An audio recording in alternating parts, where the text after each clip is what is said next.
এটা ঠিক করে দিতে হইব। আমি ওই অন্যজনের বাসায় এইভাবে কষ্ট করে কিভাবে থাকুন, পানি নাই, কিচ্ছু নাই, গ্যাস নাই, অনেক কষ্ট হইতাছে। আমি সকাল দুপুরবেলা অনেক কান্না করছি।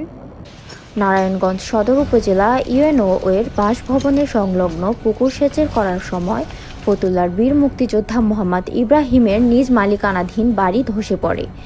ঘটনার পরপরই পরিদর্শন করেন নারায়ণগঞ্জের সদর উপজেলার নির্বাহী অফিসার তাসলিমা শিরিন এবং বিএনপির ভারপ্রাপ্ত চেয়ারপারসন তারেক রহমানের নির্দেশে পরিদর্শন করে সহযোগিতার আশ্বাস দেন যুবদলের সদস্য সচিব মশিউর রহমান রনি। এবং তারেক রহমানের নির্দেশে এই কাজটি তারা করবেন। উনি বলেছেন যে আপনার সংস্কার কাজ করার ক্ষেত্রে যাবতীয় যত খরচ আছে সেটা তারেক রহমান বহন করবে। এ বিষয়ে বীর মুক্তিযোদ্ধা পরিবার বলেন, ইউএনও পুকুর সংস্কার কাজ করতে গেলে আমরা ও আমার মেয়ের বাড়িসহ 3টি বাড়িতে ফাটল এবং হেলে পড়ে। পরে ইউএনও আমাদের সহযোগিতায় সার্বিকভাবে আমার পরিবারকে আর্থিকভাবে ক্ষতিপূরণ দিয়ে পাশে থাকার আশ্বাস দেয়।